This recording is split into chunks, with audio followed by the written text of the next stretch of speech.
अस्सलाम वालेकुम everyone, this is Zuru Shakeel the facilitator. और अब हम इस वीडियो में 31 से ऑनवर्ड एमसीक्यूज से कंटिन्यू करेंगे। टॉपिक है हमारे पास income tax system in Pakistan, right? Okay, so what is 31 is 31 is perk is what is perk? Perk is basically a service और the facility provided by the employer to the employee. जैसे आपकी company का जो boss है वो employ को जो facility दे रहा है, which is called perk, right? फिर हमारे पास है 32 MCQ। The main source of revenue of federal government is, federal government के पास जो पैसा आ रहा है, जो मेन बहुत अमाउंट में हम कहें कि रेवेन्यू जनरेट करके कोई चीज़ दे रही है, तो वो है हमारे पास सेल्स टैक्स। फिर हमारे पास है tax is a dash payment. वो कौन सी पेमेंट है? This is a compulsory payment. Though के लोग पे नहीं करते, though they are not paying the income tax, but it is a compulsory payment. फिर हमारे पास आ रहा है it is a source of revenue for the local government bodies. कौन सी जो चीज़ है, अब लोकल गवर्नमेंट बॉडीज को पैसा कौन दे रही है? फेडरल को तो हमें सेल्स टैक्स दे रहा है, फिर लोकल गवर्नमेंट को तो कौन दे रहा है? हमें दे रही है प्रॉपर्टी टैक्स। ठीक है, फिर हमारे पास आ रहे हैं death cum retirement gratuity paid to the government employ. अगर किसी की डेथ या रिटायरमेंट हो गई है तो जो ग्रेजुटी मिल रही है वो फुली एग्जैम्प्टेड है, यानी उसके ऊपर वो कोई बंदा पैसा पे नहीं करेगा। जो आपको ग्रेजुटी मिलेगी, जो आपको रिटायरमेंट के बाद या इन केस ऑफ डेथ आपको मिल रहा है, that will be exempted from the tax. फिर हमारे पास आ रहा है direct tax is getting from. You know that direct tax हम कौन सा खुद ही कट गया, ठीक है। इनडायरेक्ट हमारी इनकम टैक्स से कट रहा, इनकम से कट रहा होता है। डायरेक्ट जो आपने खरीदा उससे कट गया, यानी आप क्या कर रहे होते हो?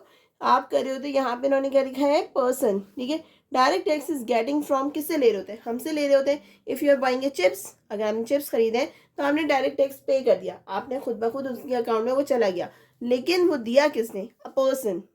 फिर है असेसमेंट, हमने बात की थी अभी। असेसमेंट क्या होती है? जब हम टैक्स को इवेल्युएट कर रहे होते हैं, दैट इज असेसमेंट। तो assessment year is called tax paid, ठीक है। टैक्स पेड जो हमें दिया गया है। Who is the ordinary resident? कौन होता है ऑर्डिनरी रेजिडेंट? यहाँ पे पाकिस्तान में अगर मैं बात करूँ तो ऑर्डिनरी रेजिडेंट कौन है? बेसिक एंड एडिशनल जो लोग हैं, मतलब जो लोग भी रह रहे हैं, they all comes to under one section के भाई उन्हें टैक्स पे करना है, because they are living in Pakistan. ठीक है, तो ये resident, if they are resident. फिर there is how many chapters included in income tax ordinance 2001। अब होल पाकिस्तान फॉलोज ऑर्डिनेंस 2001, जो टैक्स ऑर्डिनेंस हमें पब्लिश किया गया है 2001 में, वो सबके सब पूरे पाकिस्तान में ये चीज़ फॉलो अप हो रही है। तो अब उसके अंदर कुछ चीज़ें हैं, जैसे उसके अंदर कितने चैप्टर्स हैं, तो यू हैव टू रिमेंबर के इट हैज़ 13 चैप्टर, ठीक है। फिर उसके अंदर सेक्शंस कितने हैं, सॉरी स्केजुअल्स कितने हैं, तो 8 स्केजुअल्स है, वेरेस उसके सेक्शंस बहुत ज़्यादा हैं, ठीक है। फिर हमारे पास आ रहा है कि भाई FBI stand for everybody knows के फेडरल बोर्ड ऑफ रेवेन्यू। फिर हमारे पास आ रहा है there is how many section included in income tax ordinance. कितने सेक्शंस हैं? आई टोल्ड यू कि बहुत ज़्यादा हैं, तो दैट इज 240 सेक्शंस हैं इसके अंदर। फिर हमारे पास आ रहा है हु प्रोमलगेट द ऑर्डिनेंस, किसने promote to make the widely known.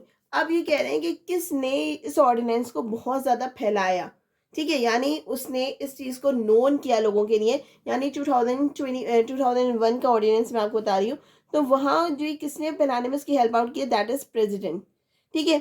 फिर हमारे पास आ रहे हैं president issues ordinance while the dash is not session on. कौन नहीं मौजूद कि प्रेसिडेंट क्या करेगा? उसे इशू कर देगा, तो पार्लियामेंट, ठीक है। हमारे पास पार्लियामेंट वहाँ पे डिसॉल्व हुई होगी, तो in case of parliament, if parliament is dissolve, तो वहाँ पे ये प्रेसिडेंट का राइट है कि वो वहाँ पे इशू कर देगा टैक्स ऑर्डिनेंस को। फिर है ordinance is issued for the term of, कितने मंथ्स के लिए ऑर्डिनेंस इशू होता है? That is 4 months. फिर है the income tax ordinance 2001 extend to the whole of Pakistan, यानी पूरे पाकिस्तान में ये चीज़ फैली हुई है। Everyone is evaluating and like getting tax in ordinance of 2001। उसके बाद आ रहे हैं income tax ordinance. Income tax ordinance 2001 come to into force कब हुआ था? 1 जुलाई, यहाँ लिखा है 2001, 2001 में हुआ था। 1 जुलाई 2001 में ये एप्लीकेबल हो गया था, यानी अब इसके अकॉर्डिंग टैक्स कटना शुरू हो गए थे। Government policies that focus changes tax, and government spending are called, यानी आपको पता है कि गवर्नमेंट पॉलिसीज जो है वो जो चेंजेस टैक्स होता है हर इस साल हमारा बढ़ गया। जैसे अगर हमारे पास यू फोन की या हमारे पास जेस की सिम है तो एक मैसेज आता है कि अब हमने अपने रेट्स को अपडेट कर दिया है। ठीक है, तो वो जो अपडेट है तो हमारे पास जो टैक्स अपडेट है वो फिजिकल पॉलिसीज के थ्रू होता है। Physical year is the taxing year. ठीक है, तो फिजिकल पॉलिसीज के थ्रू होता है। इसी तरह municipal taxes are deductible. Municipal taxes deductible हैं because they are the payment basis. क्यों? क्योंकि ये पेमेंट्स हैं।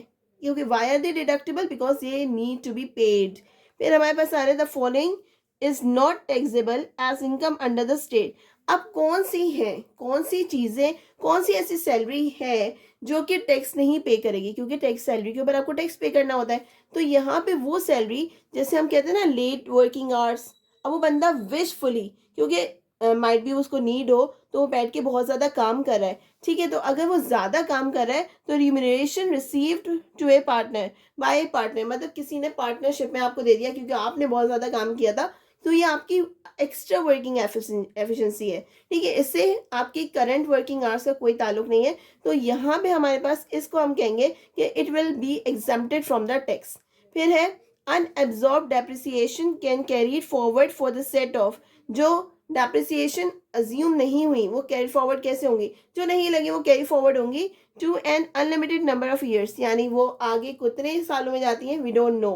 फिर हमारे पास आ रहा है a short term capital. A short-term capital asset, financial asset is one held to more than dash year. Short term financial asset मतलब ये कितने साल के नहीं होता है। अगर मैं शॉर्ट टर्म, लॉन्ग टर्म होते हैं हमारे पास और शॉर्ट टर्म होते हैं। शॉर्ट टर्म भी होते हैं तो हमारे पास 3 होते हैं। whereas you can see long term capital gain attracts a tax rate of 20% for the individual। जो लॉन्ग टर्म एसेट्स हैं उसके ऊपर कितनी परसेंट हमें लगती है? 20% लगता है।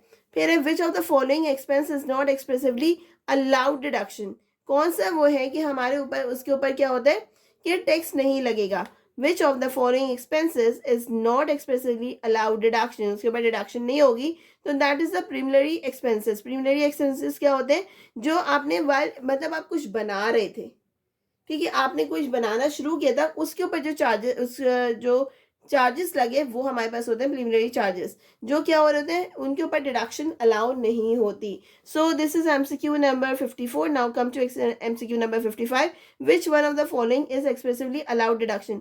कौन से हैं जो उनके ऊपर डिडक्शन अलाउ है? तो भाई आपने साइंटिफिक रिसर्च करी, आपने बहुत ज़्यादा अमाउंट लगा के साइंटिफिक रिसर्च करी, तो उसके लिए तो जो भी एक्सपेंस आया वो आपको पेड ऑफ करना पड़ेगा। Tips receive by the waiter in a hotel from the customer is income from the other service. आप क्या कर रहे हो? आपने लेट्स सपोज एक कस्टमर जो वेटर है उसको तो पैसे मिल रहे होंगे, उसकी इनकम उस जनरेट कर रहा होगा, लेकिन अगर वो कोई एक्स्ट्रा सर्विस कर रहा है और वो खुशी में कोई बंदा उसे पैसे दे रहा है तो that is is extra income, वो उसकी एक्स्ट्रा इनकम है।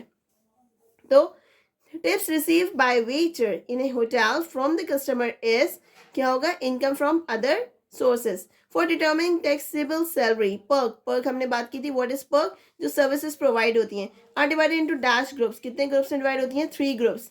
सीबीआर हमने पहले बात की थी कि एफबीआर का पुराना नाम सीबीआर था and CBR is central board of revenue.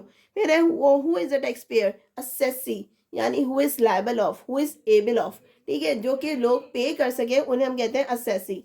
Incomes on which tax is not charge are called, जो जिनके ऊपर जो पैसे जिनके ऊपर चार्ज नहीं लगती यानी इनकम टैक्स नहीं लगता, वो कौन से पैसे होते हैं? वो एग्जाम्प्टेड इनकम होती है।